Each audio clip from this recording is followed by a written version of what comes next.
welcome back to another video in the Powerhouse Garage, where today we're going to be removing the transmission. I'm going to tell you step by step everything you got to take out. So if you want, stay tuned. I know there's a couple videos of these, but this is my way of taking it out. I would start with removing these 212 slave cylinder nuts. Remove ground right here. This is a 10. I would remove the 214 millimeter bolts in the starter. Loosen also the axles while they're still on the car, while the car is still on the ground. So like that I could have a lever since I don't have a gun. So let me get to them steps and let's get on with the show. Oh. Okay, so pliers for the cotter pin. Need a 19, 17, 12. 19 and 17 are for the motor mounts, as well as 17 is for the ball joint that I need to take out. Here's a deep socket 17 for the motor mount over here. 19 deep socket. Here's a 14 for the starter. Here's a 10 for the ground. Here's my breaker bar for the 32 that I have to get. 2 with the breaker bar. For the axles, 2 ratchets, extension, I have more over there, and the hammer, this joint, the ball joint, and the spindle. So let's get on. First thing I'm gonna take out, slave cylinder, ground, starter. I'm gonna work my way here, do the sides, and then I'm gonna jack the car up and put it on jack stands. So let me take this out real quick. After removing the slave cylinder, I'm going to remove the ground. Get that out the way. And then I'm going to remove the starter. It's a 14, but before that is a 10 here. Remove this black plug right here. It's for the starter.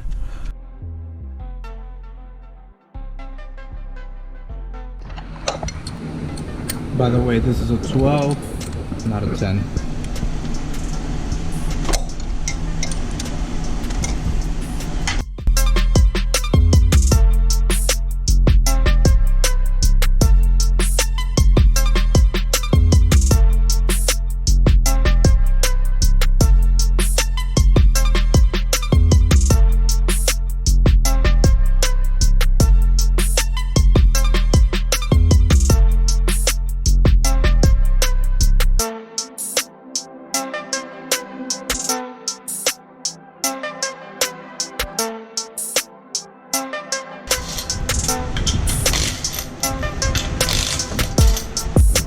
Alright, next step is 14 millimeter from the fork up top, and then the 17 from the fork on this side.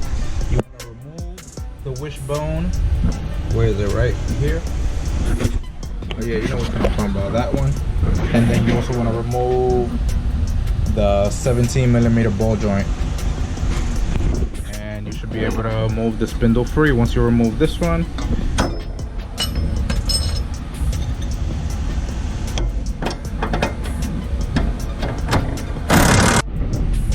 So here it is.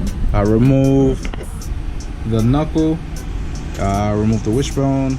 So I remove the fork, the wishbone. I remove the ball joint bolt.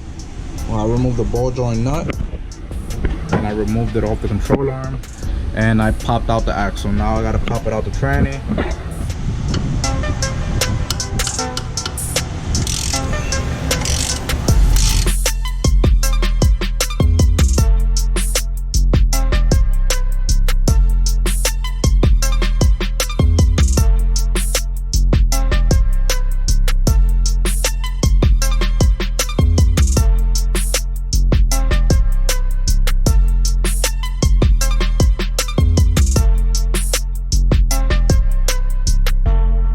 This axle's out. Other axle, I'm just gonna leave it on the tranny so I won't spill anything. And this side, the driver's side axle, I'm just gonna take off the whole drive shaft.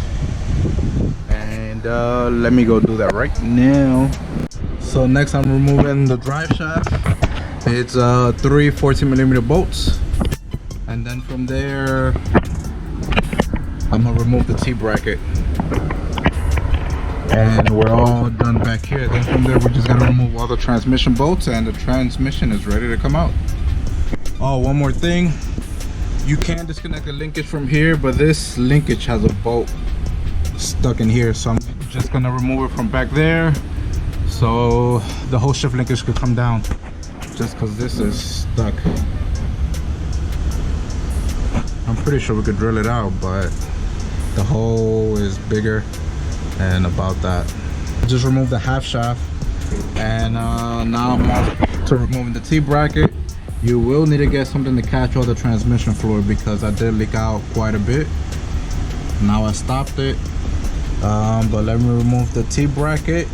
And the T-bracket bottom ones are 19mm bolts, and the transmission ones are 17mm. Not too hard, just having the right tools and you can get it done. Okay, so I removed the bottom T-bolt brackets, transmission bolt. Now you gotta come to the side and remove a 17 here, a 17 here, two 17s on top, and there is one more 17 back here, and then that's it. You have all your bolts out, and your transmission is ready to come out. But I recommend you leave the top two 17 bolts to the transmission. Then after that, remove the bracket.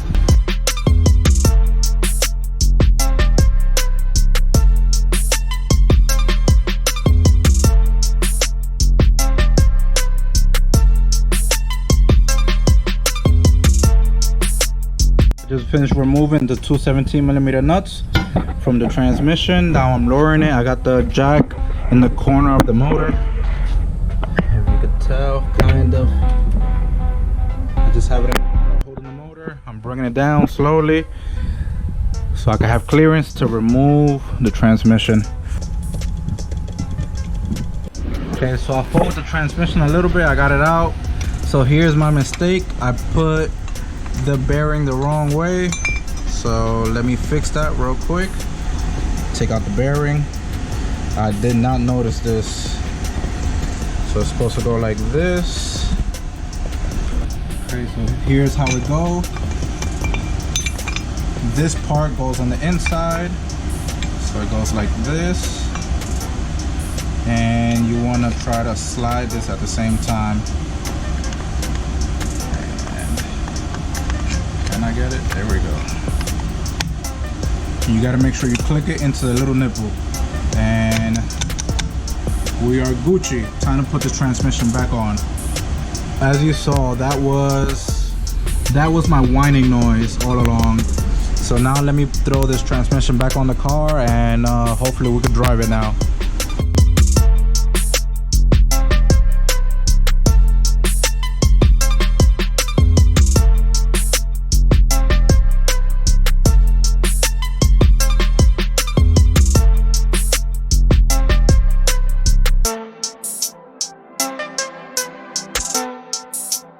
Here's a quick update.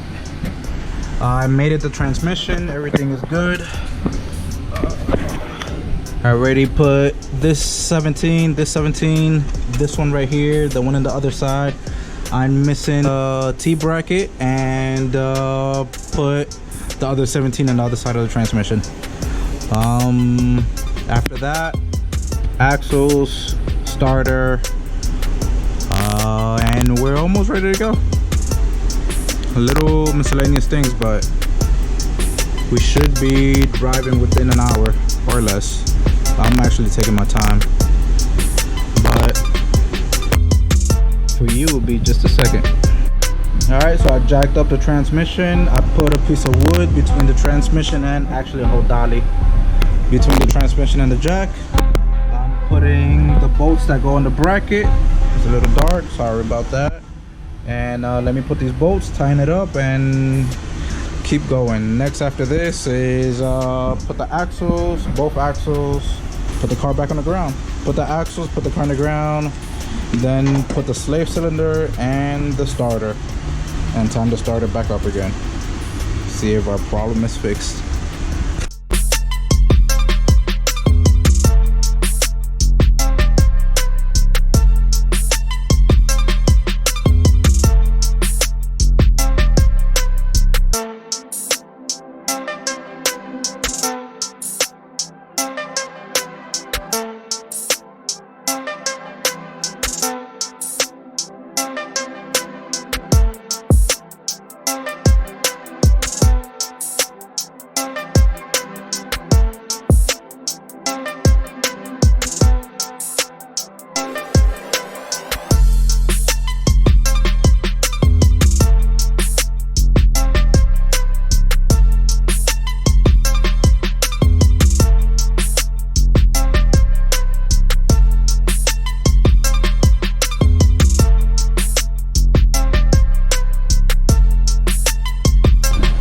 So I got the axle nut in, ball joint is tight, wishbone is tight, top 14mm is tight.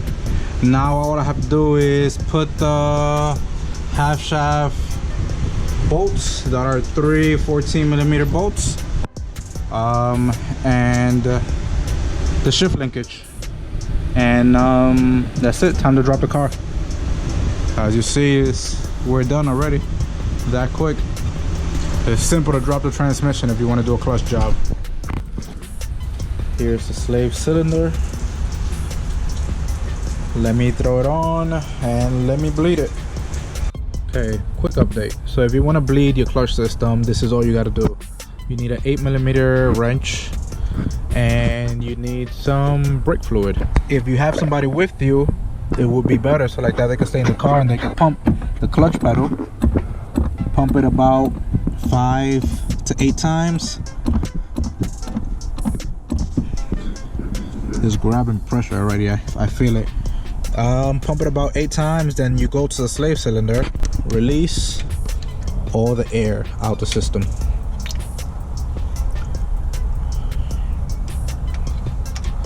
Close it back up and repeat the same process. And you also want to keep an eye out here. You do not want to let this get dry, so you want to keep refilling it and keep repeating the process. The pedal has pressure. Now this is the moment of truth to see if it moves forward and back. Let me start the car and let's see.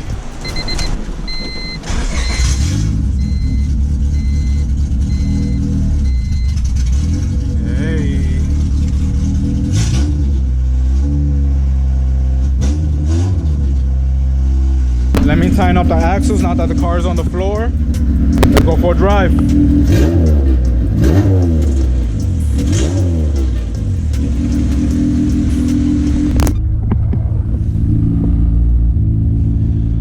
Definitely drive it. I just reverse. Let's see if we go around the block, get some temperature.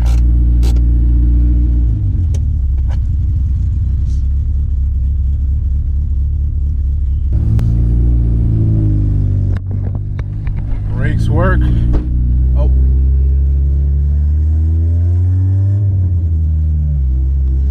Okay, second. Third.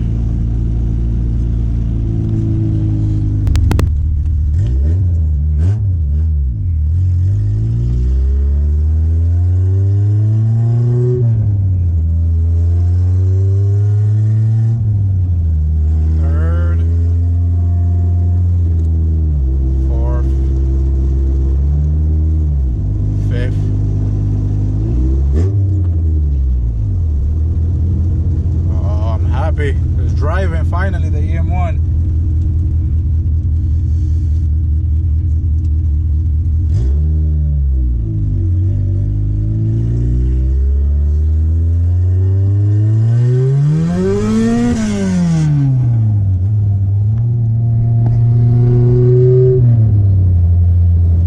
As you saw, the EM1, finally we drove it. The clutch failure was amazing. After I bled it at the temperature, now I just have to finish bleeding the coolant and put the T-bracket and put the tires on the SIs, and the car should be almost done. We're getting there. We're getting there. But yeah, first drive went good. No leaks, no nothing. So thanks for watching. Like, comment, subscribe.